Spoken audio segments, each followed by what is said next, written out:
Straight up.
Welcome to your Way Happy Bible Study. I'm Lisa Dennis Sparks, and you're watching Christians United Broadcasting Network.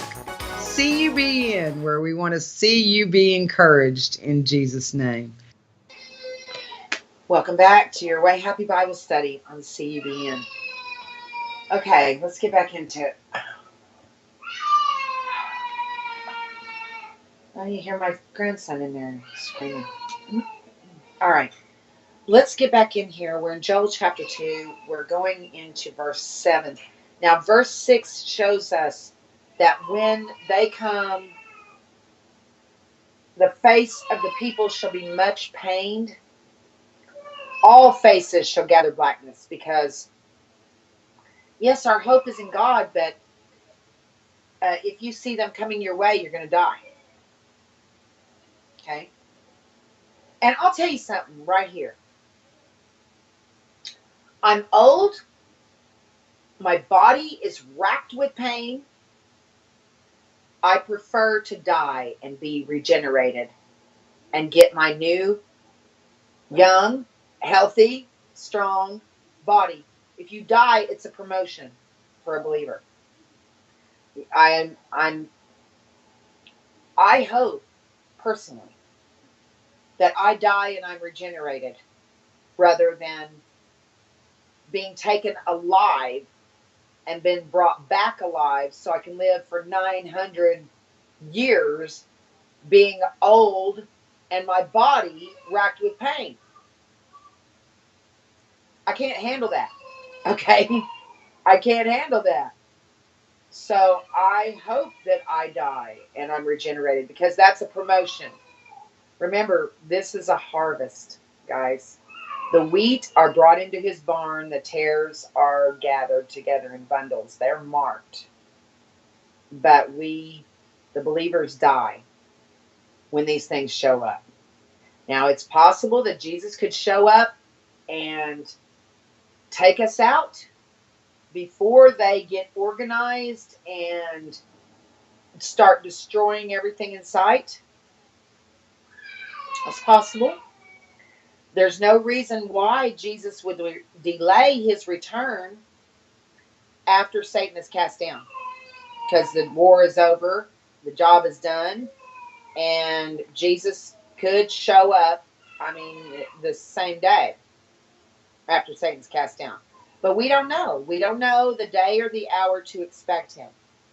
We know the day that to expect the sixth seal, it has to be on a blood moon, if this is it, if, okay, if. I'm not a psychic, okay? I'm a researcher. So it could come and go just like every other day. I don't think it will, but it could, okay? It could. Now, everything is all set up for this to happen. All the prophecies are in place, and after 2018, they're not in place anymore. I can tell you that much. I've been able to disqualify 2019, 2020, 2021, 2022, and all the way back 20 years past. And we're all going to die within 13 years if science is right about Fukushima. So it's kind of this year or bust, you know what I mean? And I think it's entirely possible because we had another thing that was really interesting is we had the star alignment from Revelation 12 show up last September. And Revelation 12 takes you from that star alignment all the way through the sixth seal, okay? And the war in heaven, and the king showing up, and then the evacuation. So let's keep going here. In verse 7. So, it's possible that a lot of us are going to die. But keep in mind, do you really want to go into the millennium in the body you're in and be racked with pain and be old and all of that? Do you really want to go into the millennium like that? I don't. I want to be promoted first into immortality. So there's no more pain. Okay? It's like nothing but pain in my world. And I've had all I want. Okay. Now in verse 7, they shall run like mighty men. They shall climb the wall like men of war. These things are not human. And they shall march every one on his ways, and they shall not break their ranks. So notice, once they're cast down, they have to gather together in ranks. And maybe while they're gathering together in ranks, Jesus will show up and take us out. Okay?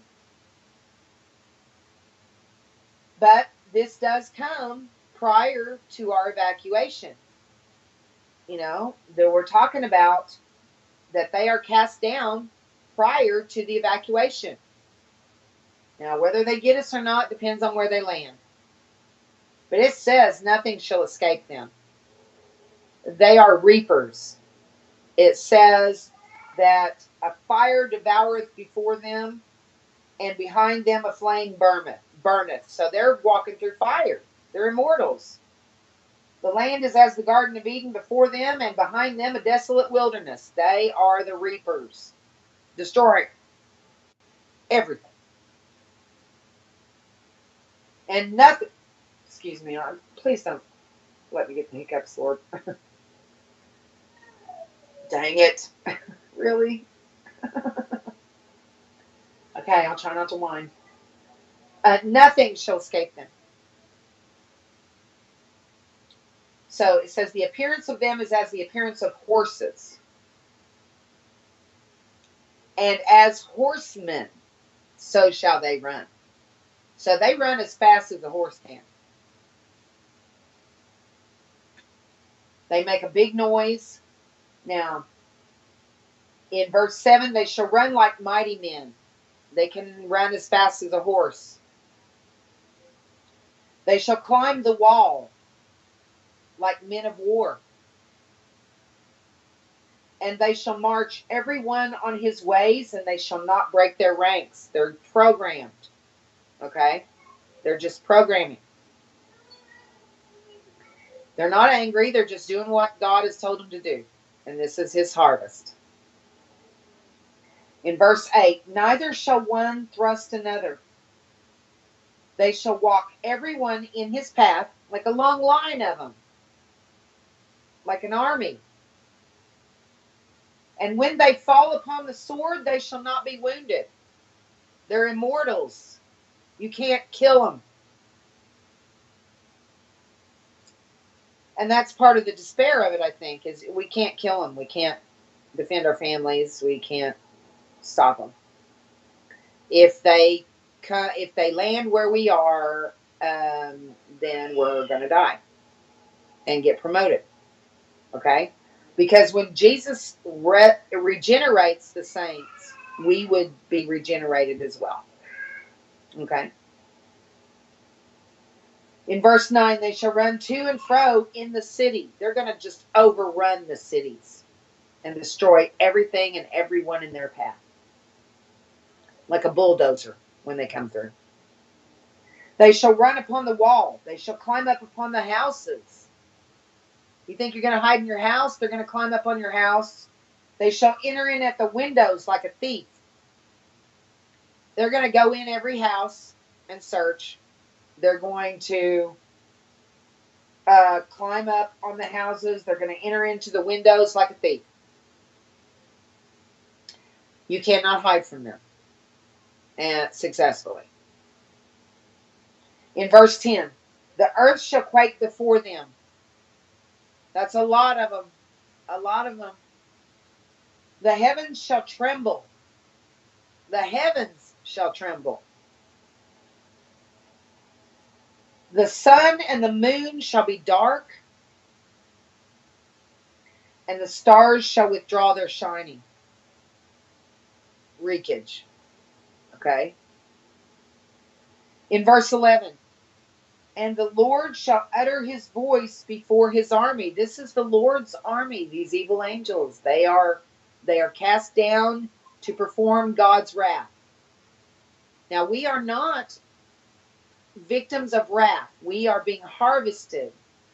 Okay? Those who are appointed to wrath will be marked. We are harvested, which means we die, but it also means we're promoted into immortality. That's better. I can't imagine going alive and coming back still alive in this body that is just racked with pain. The worst news in the world would be that I was going to be taken alive, brought back alive, and be in this body for another 900 years. That would just be horrible. So you see, the earth shall quake before them, the heavens shall tremble, the sun and the moon shall be dark, and the stars shall withdraw their shining. And the Lord shall utter his voice before his army, for his camp is very great. For he is strong that executeth his word. For the day of the Lord is great and very terrible. And who can abide it? Only if he has appointed you to live on into the millennium. Those who are alive and remain is not everybody. There's, I think, those who are too old anymore for procreation. Then we would probably be harvested. Because those who are brought back alive in the millennium, for the millennium, are the children and those of childbearing age. And that's not me. And I'm glad. Okay? I don't want to live another 900 years in this body. In verse 12, therefore also now saith the Lord, turn ye even to me with all your heart. When you see these things coming, you turn to the Lord with all of your heart, and with fasting and with weeping and with mourning. Wreckage. Because it's going to be scary, okay? It's not going to be a situation where he shows up in the sky and we're raising our arms to him and we're all so happy to see him. I know that the living will be. But it says those who are alive and remain, which implies many, many die. Now remember that movie Knowing? Did you ever see it with Nicolas Cage? The children went. And it said only those that are called. Well, those that have the temple inside them are the children of God. Okay?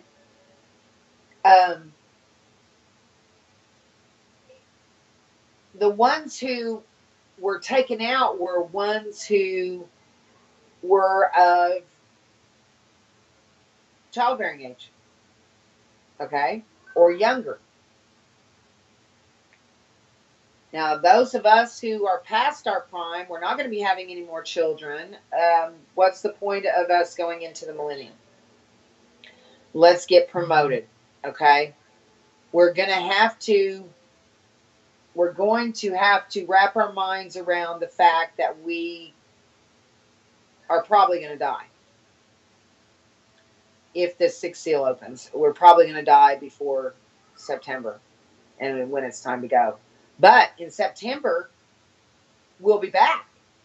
we'll be regenerated with the saints when you won't miss the rapture, just because you die before that. You'll be back. Okay? You'll be back. It says, and rend your heart and not your garments. He's like, get away from the law where you rend your garments and all that. Rend your heart. Be sorry that you have lived such a life that you have and neglected the king, even though you couldn't come to him until he called. Okay? You'll be filled with regret that you didn't do better for him. You know? So rend your heart and not your garments, and turn unto the Lord your God. For he is gracious and merciful, slow to anger. He's not angry. Okay? He's not angry. And of great kindness. He loves us. But everybody dies. It is appointed unto man once to die. Everybody dies at some point. Okay? Even those that are brought back alive and live on into the millennium, they die at some point during the millennium, a natural death. Okay? So it says, he is gracious and merciful, slow to anger, and of great kindness, and repenteth him of the evil. He's not going to send evil upon his own children, but we must be harvested. And we're harvested by those evil angels, the reapers. That's not God's wrath. That's our method of being promoted. Okay? In verse 14, it's a harvest. The tares are marked. The wheat are brought into the Lord's barn. They have to die first. In verse 14, who knoweth if he will return and repent and leave a blessing behind him? Even a meat offering and a drink offering unto the Lord your God. Just love him and trust him. Though he slay me, yet will I trust in him. Get to where you can say that. Okay? When bad things are happening, though he slay me, yet will I trust in him. In verse 15, now notice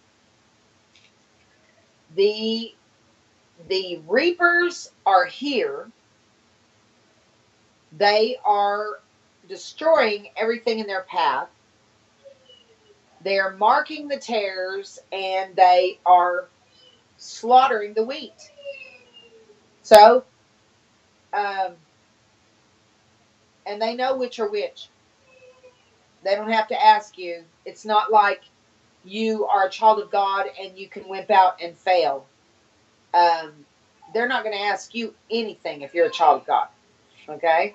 And they're not going to, they know you won't take the mark because it's not God's will that a single one of his children be lost. So you won't take the mark. Not a single child of God will take it.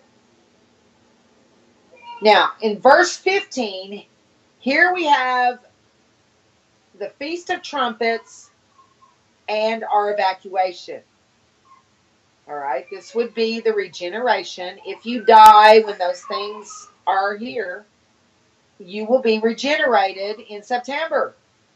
You're only going to be dead for a couple weeks, maybe. All right.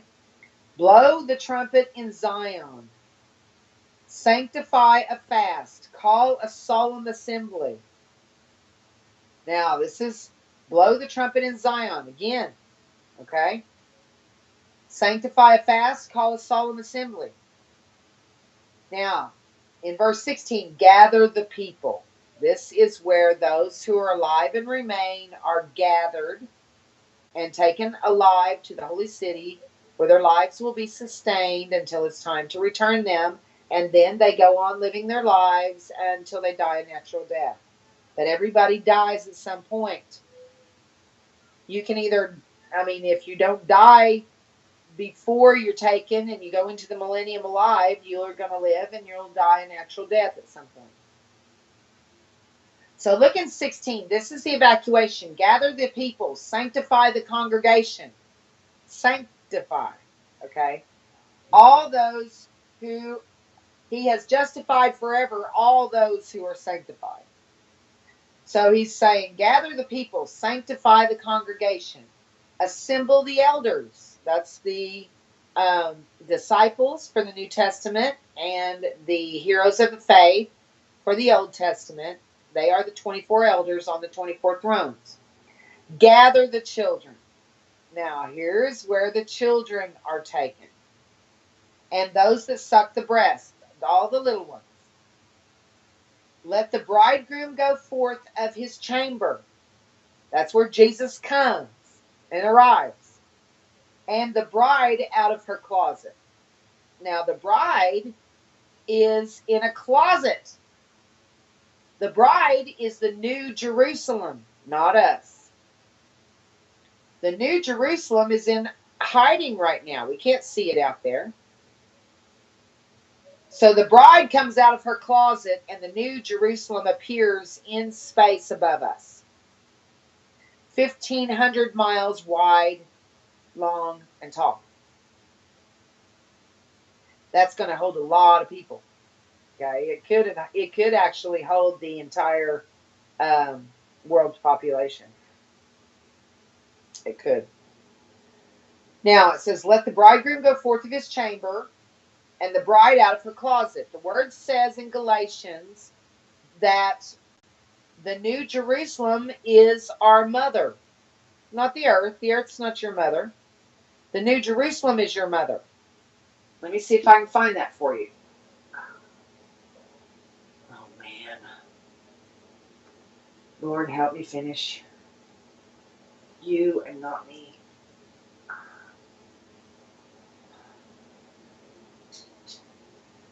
Any tiny little muscle twitch, and it's just agony.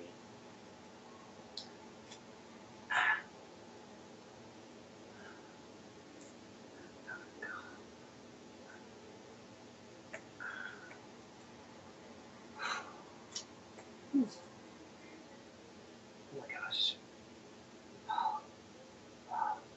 I can't believe how bad this hurts. Oh, man. Okay. Now, what am I looking for again?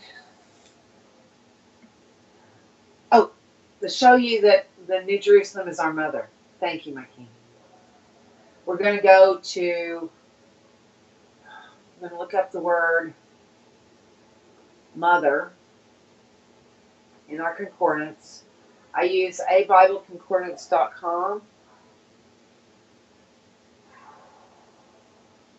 I'm going to scroll down here to mother.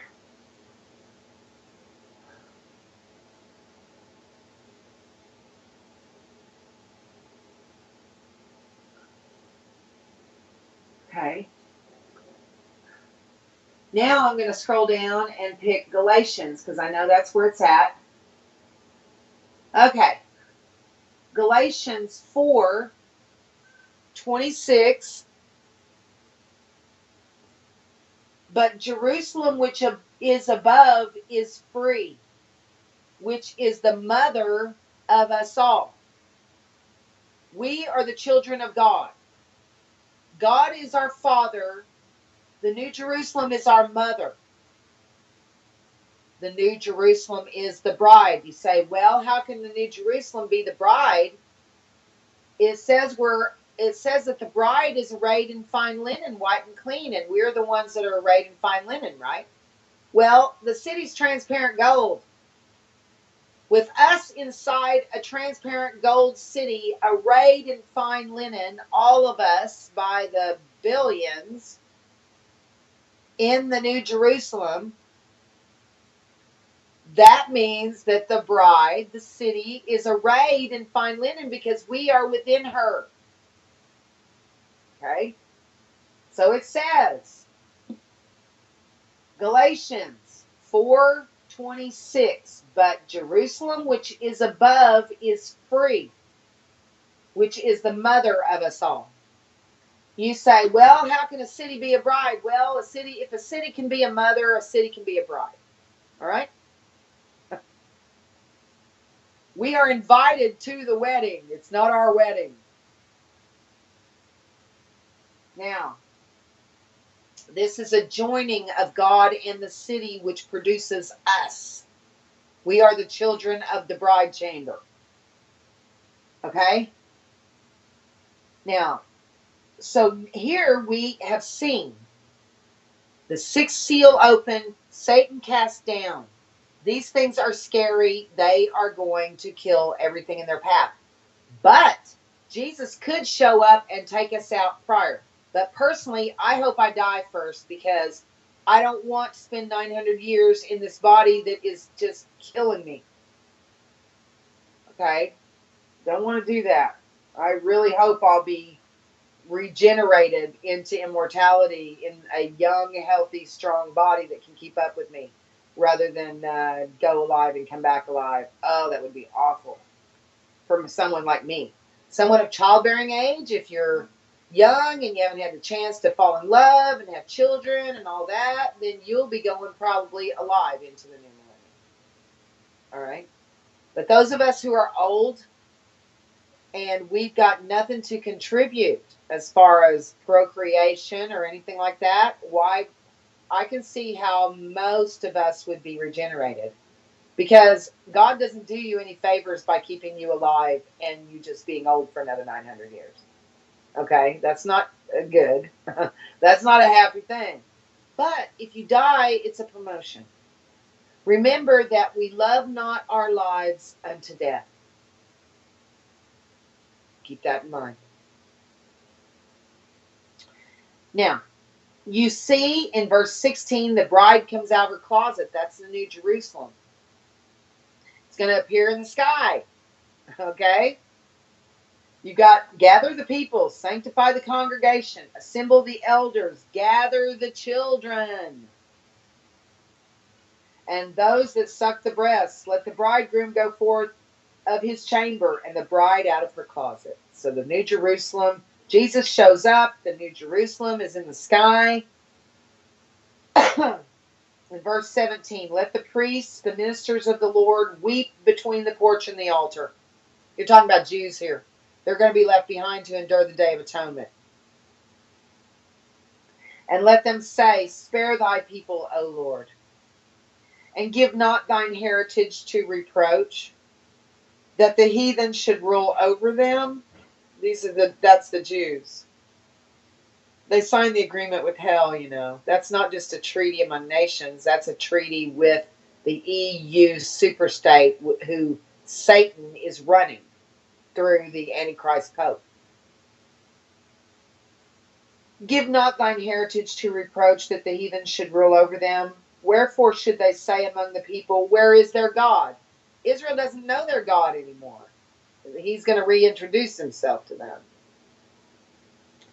Then will the Lord be jealous for his land and pity his people. He's going to be jealous for his land. The Antichrist is sitting in Jerusalem, in the temple, with a crown on his head and, doing nothing he's not doing right now, except he does it in the temple and he defiles it. Then you've got the image of the beast set up, so you've got an overspreading of abominations happening to Israel. Now he says, then the Lord, in verse 18, then will the Lord be jealous for his land and pity his people. He's going to intervene on their behalf in the Gog-Magog war. In verse 19, yea, the Lord will answer and say unto his people, behold, I will send you corn and wine and oil, and ye shall be satisfied therewith. That's going to be at Petra, probably. And I will no more make you a reproach among the heathen. They are protected at Petra, the remnant that will live on into the millennium to carry the Jewish bloodlines forward into the day of the Lord. In verse 20, but I will remove far off from you the northern army. This is Gog-Magog, and will drive him into a land barren and desolate. This is the valley of the passengers, with his face toward the east sea, and his hinder part toward the utmost sea. So somewhere between the Sea of Galilee and the Mediterranean. And his stink shall come up. They all die, all of them. His stink shall come up, and his ill savor shall come up, because he hath done great things. They're going to probably set off nukes and some really bad things coming. Okay. In verse 21, fear not, O land, be glad and rejoice. And it's not the reapers that are setting off the nukes, it's the Northern Army. Fear not, O land, be glad and rejoice, for the Lord will do great things, and he is here when the trumpet judgments begin to pour out from the city onto the earth. The judgments are poured out, the wrath is poured out upon the wicked and the tares. God never pours his wrath upon his own children. In verse 22, be not afraid, ye beasts of the field, for the pastures of the wilderness do spring. See, the beasts of the field are, a flame devoureth before those evil angels and behind them. So everything, even bugs, everything is destroyed. But he says, be not afraid, ye beasts of the field, for the pastures of the wilderness do spring. For the tree beareth her fruit, the fig tree and the vine do yield their strength. Israel is very strong. The vine is Jesus Christ. Israel and their military might, along with Jesus Christ, our King. Israel wins and Jesus wins, of course. In verse 23, be glad then, ye children of Zion. Be glad. Okay? Don't worry and fret yourself. And rejoice in the Lord your God. Rejoice in him. Our hope is in him and him alone. For he hath given you the former rain moderately. He's taught you before these things moderately. Okay? And he will cause to come down for you the rain, the former rain and the latter rain in the first month. I think he's talking about Satan cast down and then him showing up in the evacuation. See, that's the first month of September. Did you know that? Yeah. The former and the latter rain in the first month. That's when our evacuation would take place. In verse 24, and the floors shall be full of wheat, and the vats shall overflow with wine and oil. The floors shall be full of wheat. The Jewish people are everywhere, in every nation. And I will restore to you the years that the locust hath eaten, the cankerworm, and the caterpillar, and the palmer worm, my great army which I sent among you. And ye shall eat in plenty, and be satisfied, and praise the name of the Lord your God. These are those who transition over into the millennium, that hath dealt wondrously with you, and my people shall never be ashamed. Never. If you're clinging to Jesus, you are never going to be ashamed. In verse 27, and ye shall know that I am in the midst of Israel, and that I am the Lord your God, and none else. Everybody's going to know.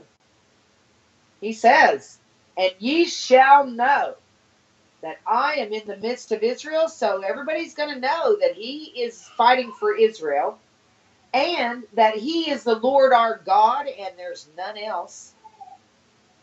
And my people shall never be ashamed. You cling to Jesus and you won't be ashamed. In verse 28, and it shall come to pass afterward that I will pour out my spirit upon all flesh, and your sons and your daughters shall prophesy. Your old men shall dream dreams. Your young men shall see visions. These are the Jews in the second half. And also upon the servants and upon the handmaids in those days will I pour out my spirit. After he shows up in the sky, everybody knows it's him. The tribes mourn, but the wicked turn to the Pope, because their high priest says, the Christians were right, and points them all toward the Pope as the Messiah.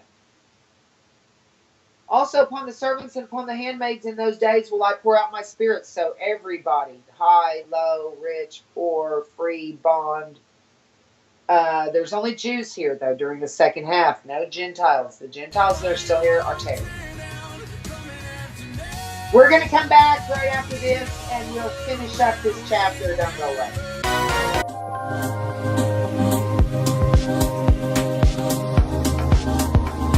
Straight up.